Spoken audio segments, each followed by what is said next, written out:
Hi folks, I wanted to go over the development of the course syllabus for the end of the semester so that everybody kind of could wrap their head around the requirements. I'm quickly going to go through this, and then if you have questions, we could meet or you can shoot me an email. But time is really of the essence here, and we're coming down here to the end, and grades will be due soon, shortly after the last week. So let's take a look at this. So if you look at in the syllabus, the development of the course, in our syllabus, the development of the course syllabus, I'm asking you to think about an online course or an on-ground course or a hybrid course that you're going to create either for undergraduate or graduate students. This can be based on something you've done previously, or this you can start from scratch.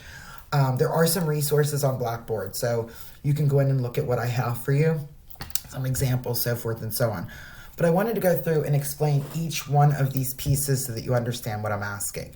So the first thing's pretty easy, right? You're going to come up with a course description. So when I write a course, if it's from scratch, typically I kind of do like a backwards design on this, essentially, is I will kind of do these things first and then go back and do my course description, because I do want my course description to align with what my course goals and my learning objectives are. So it's a blurb, right? A small paragraph where you're telling the students, look, this is what the course is about. That also ends up in the course catalog, and it ends up on the website for the course. So you want to make sure it really speaks to what you're asking students to do. So course goals, what are the overarching goals for the course? You can look at some examples that I have online. You can look at the syllabus that you've seen either in your own work or in the work you've done in the doctoral courses. You can go back and look at some of those. Here's the good stuff: the learning objectives and outcomes. So you're going to be creating assignments that will be assessed that align with your learning objectives. So if you look at Appendix A in the syllabus, I give you an example from our early childhood program. So this is a course that has a lot of standards and accrediting bodies. You may or may not have these sections, and I want to be clear that you may not have those, and that's okay. So if you go back to this, it says, learning objectives and outcomes aligned with assessments and professional standards, including accreditation standards and or program goals if applicable. So let me go back to this. So the professor decides, like, here's what I want kids to be able to do: demonstrate the knowledge of these things. I'm not going to read that all to you. And here's what they're going to do to show me that they understood that they can do that. Now, because it's an undergraduate course in teacher education, we have a lot of people that we have to report these things to, right? So PDE, PA Department of Education, we have those standards we have to worry about. We also have to worry about our special ed standards from the state. These are our accrediting body. This has something to do with teacher ed. The Danielson has to do the way we observe them.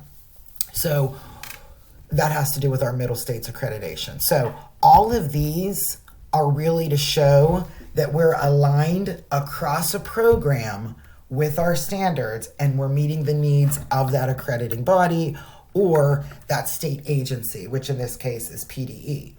If you were to look at one of my reading courses, this would look different, right? So my reading specialist program, those that did the Pierce evaluation, this would look a little bit different.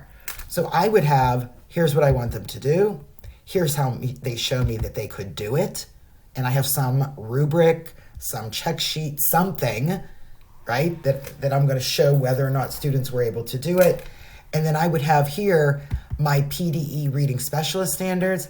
I'd have here my International Dyslexia Association standards, because that's my accrediting body, and then that would be it. So when you think about how you're going to align this, it depends on what the course is. It depends where it sits within a program. It depends. You may not have these, but you will definitely have these two columns, right? Here's what I want them to be able to do. Here's how they do it. And then in the syllabus, you would actually have the evaluation tool. Now, if you have questions about that, by all means, I'm happy to sit down with you and show you a little bit more. The other thing I'm asking you to do are any books or required reading materials. You may or may not have a textbook. It depends. You may not have one. Maybe you are just using supplemental materials. Maybe you're using modules. Maybe you're using an online training. Whatever it would be, whatever you're using, you want to make sure you list that. Grading criteria. So how are they going to be graded? You can use Robert Morris. You can use your own university. Yeah, listen, you can make one up if you wish. But you always want to make sure students are aware of the grading criteria. We use a universal one at Robert Morris per program. So undergraduate looks a little bit different than graduate. The next thing are these policies for work, attendance, participation. I have et cetera. There may not be an et cetera. So, for instance, policies for work. What are you going to do? When is the work due? When are the assignments due? Do you accept late assignments? Yes or no? Do you deduct points? Do you deduct a letter grade? What do you do in terms of your work? Now, you can't think about every scenario, but you can put some general policies in place and stick to them, right? And have students, have students know that there's going to be a deduction in points, for instance. Attendance. Now the pandemic has hit. What are you doing with attendance? In the olden days, right, you had to be here. If you weren't here, you lost 5 points or whatever it was, right? Whatever the policy was. Now, do you have to think about that you're going to offer synchronous ability for students? If they're out because they're sick, are you going to have an asynchronous ability for them to work through the material? So I want you to think about all of those things that are surrounding this idea of attendance. The next thing is participation, and we talked a little bit about this in class. A couple of people have brought it up in terms of, do you make participation part of the grade? Do you not? What's your policy? What does that look like for students? What are the expectations? And then maybe, et cetera, maybe you think of something else that I didn't list that you want to list. The next thing is this idea of the learning cycle. All right, so very quickly, if you look at F and H together, these kind of go hand in hand. So you need to have 3 assignments in your syllabus. So 3 total. How many? 3. So one of them has to follow Kolb's experiential learning cycle, and you should assess that in some way. So if you look at that, go back and look at this. The learning cycle has students feeling, observing or watching, thinking about, and doing. So what are you going to do in your course that students work through that cycle and you assess it in some way, right? Where you have some sort of reflective piece in there. So think about that circle and what you'll have students doing and then how you're going to assess that. Additionally, you're going to have 2 additional assignments for students with the assessment piece. This can either be an in-class or homework assignment that will be graded and aligned with C. So G and H is going to end up in that appendix that you make, in that table where you have the alignment, where you have the course outcomes, you have what they're going to do, how you're going to assess it. So 3 total. Last 2 things, supplemental materials. Excuse me. What materials you can have students using that are not published or created. Make sure you list those. And then finally, references. I do firmly believe that there should be a reference page for syllabi.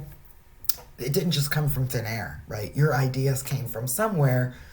You reference something. Like in my world, excuse me, if I'm teaching students letter sound correspondence in my phonics course, they're references. I didn't just make up letter sound correspondence. That came from somewhere. So make a list. It doesn't have to be huge, but give students a sense of where those references, if they need further information, they can go. I think that's only respectful of your students, is that you provide those. So that is the syllabus assignment. If you look at our calendar, that is due on 10/21. Grades are due that following Monday. So remember, 10/21, you're going to be virtually with Dr. Tomei. He sent you a link. and then my grades are due Monday. So make sure you get your core syllabus in that Thursday before that synchronous session, if you will. So I think that covers it. I think I have it all. If you have questions, we can meet. We can talk about it. The problem is that time is really ticking away here, and I want to make sure that you are, that you're fully prepared, you understand it. For fun, you could look at my cross-reference page. Look, there's no accrediting bodies involved here, and there's no standards involved. So for this course, here's the outcome. Here's the assignment. Remember, I have rubrics attached to that. And then what we do in our programs, we relate them back to the overall goals of the program. You wouldn't probably have that for something that you're just kind of you wouldn't have that for something that you're creating from thin air. So you might just have this and this. All right? So think about that. And that'll help you kind of conceptualize. Remember, you're going to need at least 3. 1 Kolb, 2 additional, and then within the syllabus, how you're going to grade those. All right, friends, I hope this was helpful. I will see you soon. Bye.